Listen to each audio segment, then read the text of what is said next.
Philippe. All right. Welcome, everyone. Welcome to the TC54-TG2 Pearl Technical Group meeting, bi-weekly meeting. Just before we start, so everybody is aware of that, we have a code of conduct, and we expect everyone to follow this code of conduct.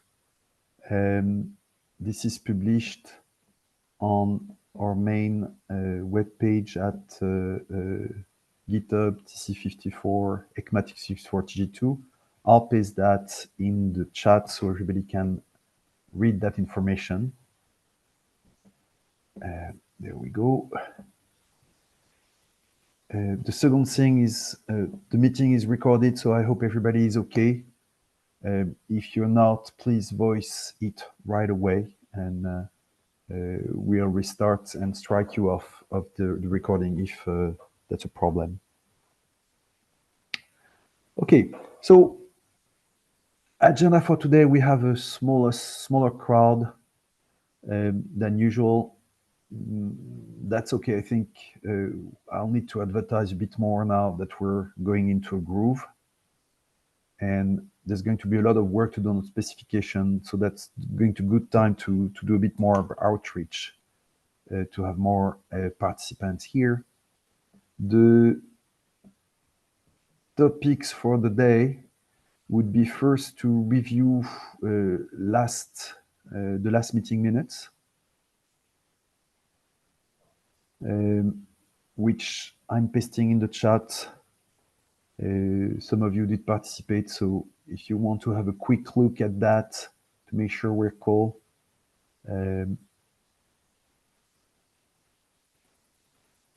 in terms of agenda for today, we have a discussion of the naming on Perl names, so the naming of Perl itself and package URL.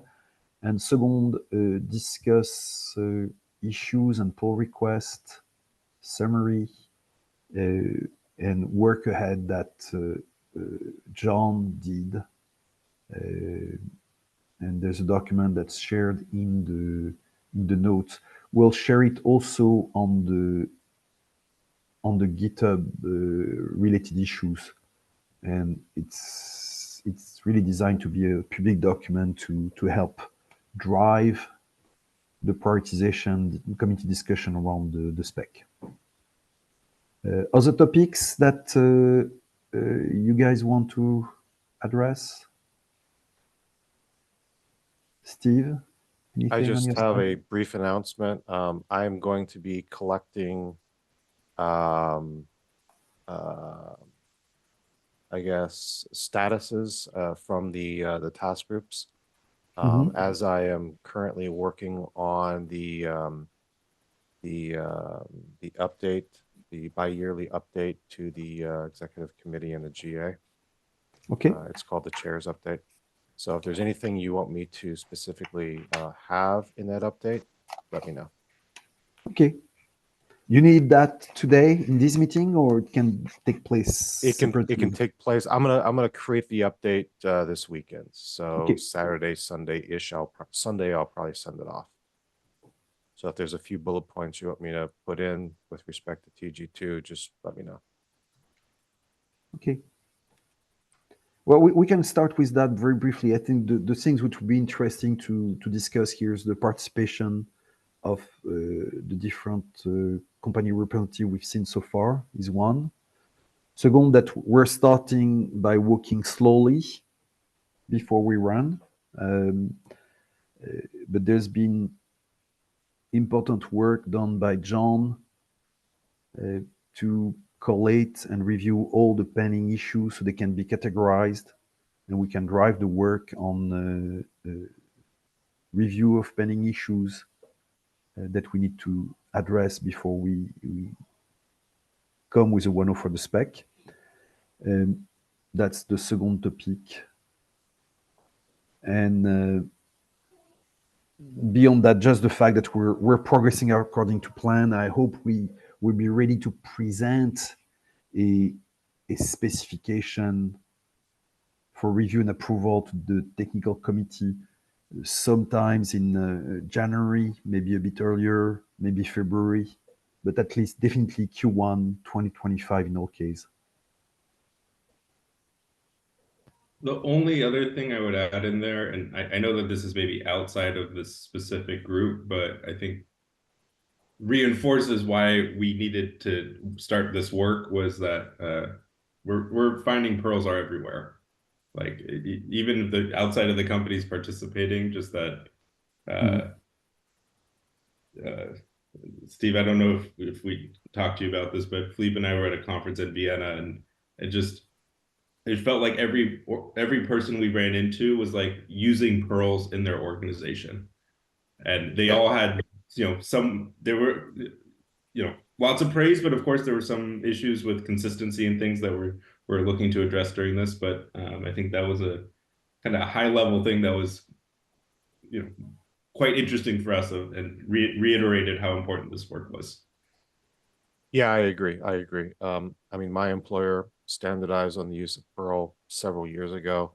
We use it as basically the unique identifier for every single package that we use, whether it's in our product or used elsewhere in the organization. So it's kind of important. When you say Q1, let me just clarify that you are talking about package URL specifically, right? You're not talking about VERS. I'm talking about the version 1 of the spec for. So to me, Right. I would consider both, but we may want to do first Perl and second verse on a separate base. That's fine too. Okay, because I believe they're going to be separate standards, right? Yes, they're separate documents, tightly Right, related okay. but separate documents. So yes, so we can make Got it. these as separate standards. All right, I'm Right. fine. So separate standards could be presented together, but it's really up to how you want to handle that on the TC54 side. Yep. It probably makes sense to have smaller chunks to bite one at a time. Yep. Okay, I'll make sure that's in the update as well. So I think I've captured everything that you'd like to be in there. So Yep. that's great. I'll ensure that that's in the chair's update then. Yeah. Cool. All right. And all right. So any objections on the meeting minutes for last call? 1, 2, No, I 3, reviewed it. 4. Looks good. Good. All right. And I did review it. John nicely took care of detailing these, so we're all good there. Adam, do you want to talk about? You wanted to talk about naming of package URLs? Go ahead. Well, to be very clear, the nomenclature for package URL, not the naming of pearls. Just one thing I think we should do, as part of this specifications and standardization process, is for us to be very consistent about how we refer to package URL and Perl in the written form. We've had a few internal discussions about this, and we've come up with package dash URL, capital P, all caps URL, and then capital, all caps Perl. This is strictly for non-technical writing, so in blog posts on websites and whatnot. I think when we're working through GitHub issues and whatnot, there's some instances where lowercase Perl is appropriate, all lowercase Perl. We've discussed package URL without a dash. We've discussed it package URL as one word, so no space between package and URL. But we thought package dash URL was the best for clarity, and that all caps Perl makes it a little bit easier when we're reading through copy to identify that it's not just some kind of term, it's that it's kind of its own proper thing. Not sure if folks on the call have other opinions. But I think it would be good for whatever we decide just to stick with that in as part of this whole process. Yeah. So no, I think it makes a lot of sense to have consistent approach. Just for the record, I want to make sure that we're not becoming uppercase, lowercase, and case sensitivity ayatollahs, and that everyone can use whatever case they're fine with. But I think it's important on our side, as you said, when we communicate with the outside, we have a consistent case and consistent treatment of the pearls. Yes, makes perfect sense to me. Yeah, I would also be in favor of this. I've seen every variation of Perl and package URL, and I think this group could take a leadership position and standardize how we represent the name. So I think that's great. Ultimately, we're going to end up with a standards document, and that standards document will include the name that we want people to use. So I think that's important. Yeah. And as weird as it sounds, when you use a certain way of a certain case, people use it. Yeah. That's yeah. Cool. All right. And so other things on this topic, Adam?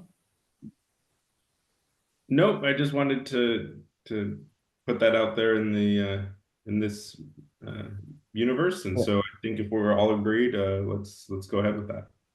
Okay, so we are deciding on Perl, all caps, PURL, all caps. Yes. And we are deciding on package dash URL, where the P and the URL are all caps with a dash in between. Yeah. Correct. And I just wrote it in the notes to be triple clear. Yeah. And so we'll have to decide whether we'll want that to be the case used in the spec itself. It probably makes sense. But then we'll have a PR, and you'll be there to make sure you can advocate for the case in question, Adam, on that PR. Okay. I will make sure that the TC54 website is updated later today. Awesome. Your work. All right. Is this hosted on GitHub, by the way, the website? Or is it some kind of a content management system of sorts? No, the code is on GitHub. The build and the hosting is done by Cloudflare. Okay. We have a very similar approach to how we do the CycloneDX website and a few other websites within the OWASP Foundation, where the code is in a GitHub repository. The build and the hosting actually takes place with Cloudflare. Okay. Excellent. Okay, next up, John. You want to highlight a bit what you've been working on the spec repo issues and pull request? Yes, thanks, Philippe. I'd be delighted to. I'll do my best to keep it very brief. I guess we don't have a visual, but the Excel spreadsheet, at least a fairly recent version, will be made available soon, I think. I do have a current version that I could perhaps share, but let me just give a brief description, and you guys let me know if you want a visual. Actually, I've shared it in the minutes. I just pasted the link to the shared public Google Doc, and in the notes. In the notes, yes. I just put that in the notes. Review. I see. Thank you, Philippe. And so that's the exact document that you've shared with me. It's a bit outdated. I did some more work last night, but okay, fair enough. This is work in progress, so we'll expect. It's really the numbers that are changing slightly. I'm adding a few labels. Let me give a brief overview.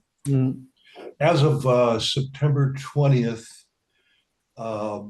we had, so speaking only of the Perl spec repo, we had 98 open issues and 55 open PRs. There two more issues have been added since then. Philippe, you opened one. I forget what they are. They're not being addressed in the spreadsheet yet, but they will be. But they're so fresh that they're not part of a backlog yet. My main working document is an Excel workbook with maybe 3 or 4 sheets.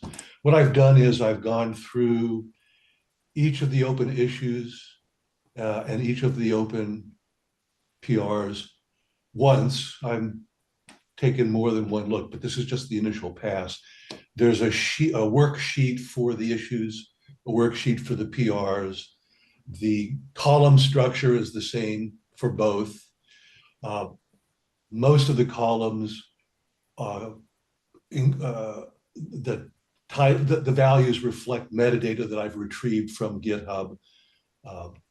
Create date, author, the title, the number of comments, the most recent comment, and the author of that.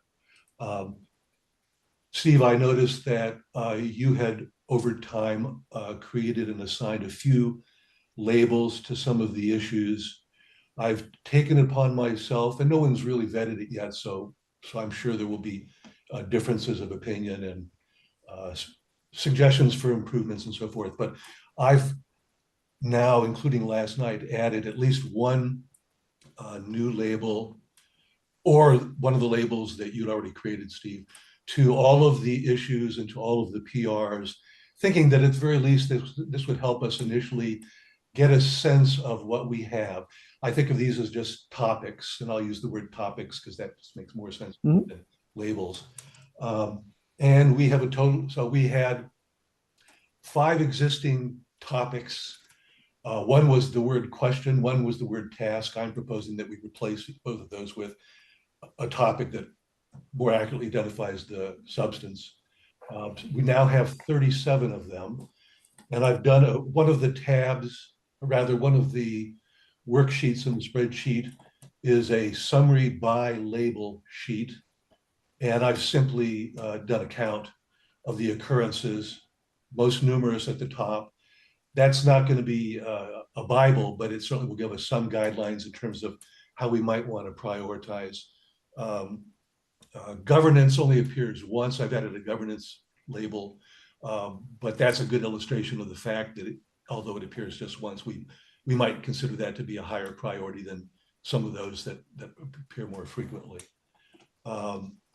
Let me just take a quick look at my local copy so I can speak somewhat intelligently.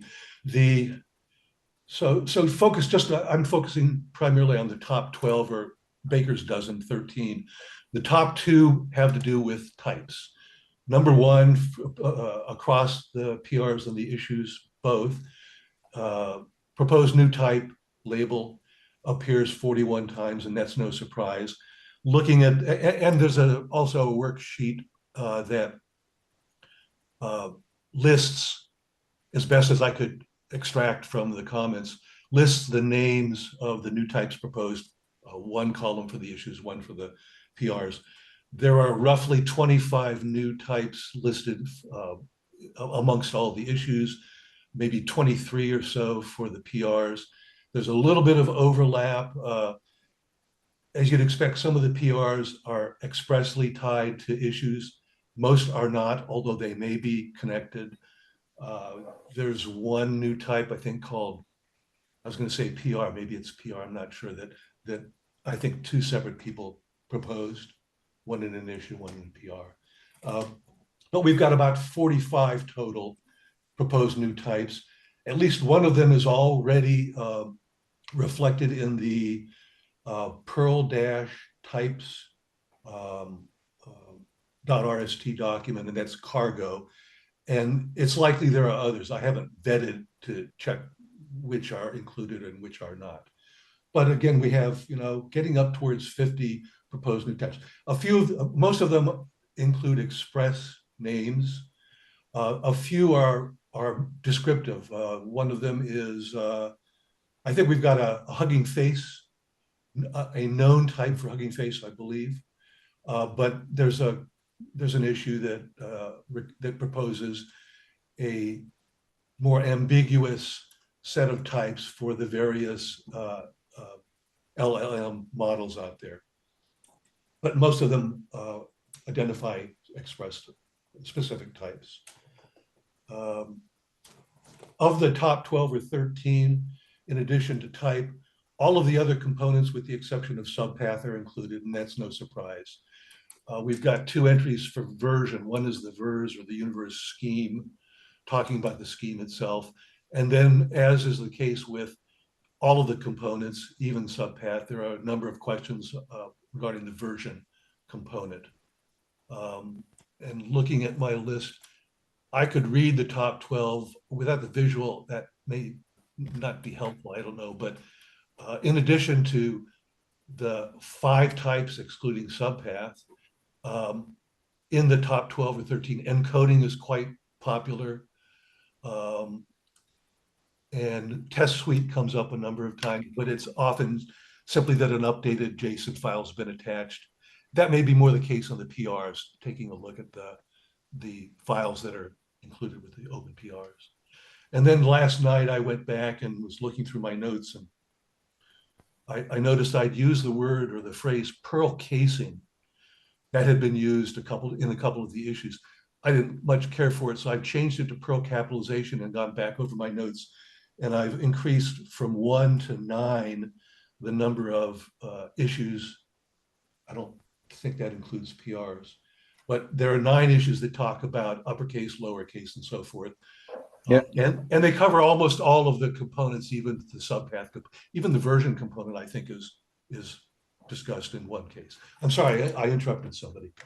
No, you didn't. You didn't. I said this is wonderful what you did there. It's awesome, and the important thing is you're surfacing the key issues. So package types, encoding, test suite, which were things that were fuzzily things I knew were problematic and needed love, but Yes. you're doing that on the database, on the base of data, Yes, yes. on data driven. So that's wonderful. I have one question for you. Yes, sir. You mentioned a bunch of questions. I've just noticed that there's a feature in GitHub where we can convert an issue to a discussion. And maybe that's something we want to do in some of these, because maybe they're just questions and they're best managed as such as a discussion item. So just an idea there. Yeah, I'm not. I should be, but I'm not yet familiar with that. But it sounds like a good idea.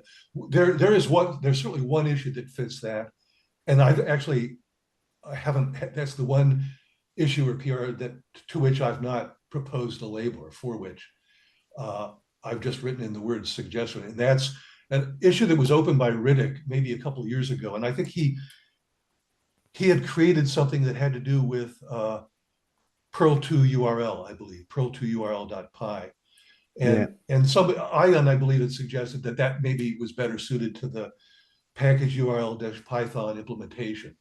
Okay. But he's left it there, and I wasn't sure. It's more he's soliciting examples of code that might be pertinent to his work, and I don't know if it fits there or not, but we certainly would want to support that effort. And so perhaps that's a discussion item for the Perl spec repo. I'm not sure, but makes perfect sense. Yes, and yes, so what I suggest is that, and you've asked it a couple of days ago on one of the governance issue that's being tracked there. right. I'll give you access so you can manage the tags and issues to your hard content, because what you're doing there is awesome. I don't think, Steve, you have any objections there. Generally speaking, I mean, No. that's wonderful help. I certainly would not only welcome but encourage comments and improvements and so forth. Yeah, but I think so. What I think is here the next step is going to make that operational in the GitHub issue tracker, and what would be awesome if you can help there too is where do you think is the burning platform which need attentions now? So out of, say, all the new Perl types, is there something we could do that would be pretty straightforward? I mean, because I'm sure there's some which are non-controversial, some other maybe dupes at some level. For instance, I see in your list of mentioned types, is there something about Swift? Yes, I see Swift, and I wonder if there's not already a PR that was merged for Swift. That could well be the case. The only one I noticed was cargo, but it would not surprise me. I wasn't trying to focus on Okay, that level of detail, although I'd like to have. But Yeah. that would be fairly, the list of the so-called known types is maybe a dozen or so. The list of the, what do we call them, candidates, it's a longer list. I don't know the history of that, by the way, so I don't know what it is meant by candidates. And I don't think known types means we've already implemented. So it means something, maybe we've approved it to be implemented when people want to. I'm not sure. Yeah. So we can bring some clarity to all that as well. In looking at this, at this point, to me, it's just a long list. And I recognize many of the names, but many of them are acronyms that could come from the government or academia for all I know. I'm sure they don't, but Okay. Okay, wonderful, cool. Awesome. Any other thing you want to add to this, John, or comments from? no, I went on longer than I intended, but No, that's great. I have nothing more to add at this point, unless you guys have questions. No questions from me.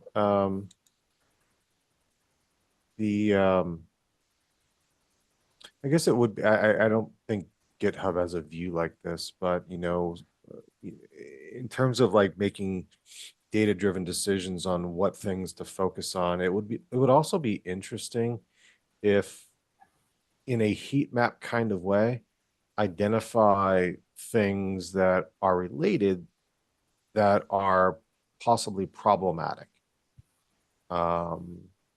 And have you looked into that, John, by any chance? I have not. What would be the sort of data factors that would illustrate problematic issues? Well, you mentioned encoding, for example. That was interesting. Perl types, right? There's a lot of them.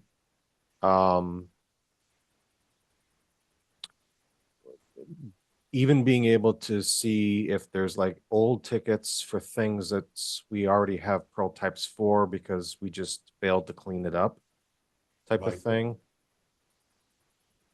It would be really interesting if we can kind of group these things into categories and figure out like what type of category is like the most problematic. Not to like lead you down a rabbit hole. No. Rabbit holes are good. You never know That's not what I'm trying to do. No, but please go on. But yeah, it would be interesting. Not just for this initial exercise, but more importantly for like the ongoing maintenance of the specification. That's kind of what I'm, thinking of, like not the immediate problem, but 3-4 years from now. Yeah. I would love to help with that if we can figure out, and I'm sure we'll be able to, a way to attack that. I think it's a great idea. It would be something more than the mere numbers we see in the sorted list, certainly. Right. I do want to point out also that we have been enrolled in the beta of a GitHub thing where you can actually have issues and sub-issues, right? So that's now part of our package URL organization. So we can have task and subtask type of thing. And there's also the new type, which currently is kind of limited. They only provide 3 types: bug, enhancement, and task. I don't know if that will ever change in the future, but enhancement and task, we also have labels for. So I don't know what the best path forward for that would be. Yeah, I'm not sure. Steve, I was hoping to type while you were talking about this, and I'm sorry to say I missed the your intro, the vehicle or the document that you were talking about, or the you said you were enrolled in. Oh, yeah, we're the package URL GitHub organization was enrolled in a beta of a feature from GitHub that allows us to create tasks and subtasks. So if you have like a ticket, you can create sub-tickets of that. So think of like an epic and a story, or a story and task. So you actually have that hierarchical capability with this beta. Also with that beta, we now have a new field called issue type. And there's 3 types: bug, enhancement, and task. And we have labels for both enhancement and task as well. So there's duplication in GitHub features, which I think is interesting. I just don't know how we're going to use that. Oh, good point. So yeah, and it probably also meshes in with their feature for project management. Okay, makes a lot of sense. So yeah, I didn't know we had this beta thingy. In any case, labeling, I think can go forward, and we can devise at the same times how to use the types if need be. To me, to be able to carry forward the kind of data driven discussion we're just having now would be, once we have the labels and we're diligent about labeling incoming new things, then that becomes pretty straightforward. And we'll find some way to build visualization on top of that. But we need to have the raw data first, with labels at least, in all cases. Yeah.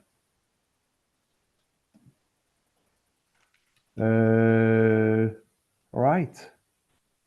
That's cool. That's awesome. I don't have any other thing on my side. So I think we're going to be good for the day, unless there's other topics to bring up. We'll get 20 minutes back of our lives. I'm going to continue experimenting with the EC markup. Oh, great. So yeah, I'm continuing to experiment with that, and hopefully by the next time we meet, I should have an update. Great. All right then. Everyone, thank you very much for joining today, and we'll have the recording and the minutes published soon after this meeting ends, in the next couple of days. Have a wonderful day, wonderful weekend, and thank you once again. Cheers. See you 2 weeks from now. Thanks, Steve. Thank you, Adam. Bye now.